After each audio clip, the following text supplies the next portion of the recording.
আসসালামু আলাইকুম রহমতুল্লাহ। কেমন আছেন সবাই? আলহামদুলিল্লাহ। অবশেষে আমরা চলে আসছি পাঁচগাঁও কমলাকান্দা।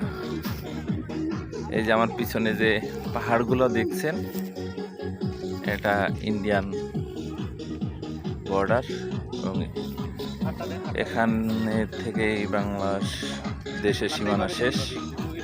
এটা হলো নেত্রকোনার পাঁচগাঁও কমলাকান্দা।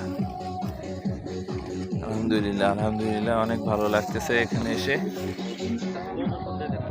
তো আমরা এই স্পটটা আজকে ভিজিট করবো এবং দেখবো আল্লাহর নিয়ামত, যে পাহাড় কিভাবে এই জমিনে গেড়ে দিয়ে আল্লাহ জমিনকে মানব জীবনের জন্য উপযোগী করে দিয়েছেন।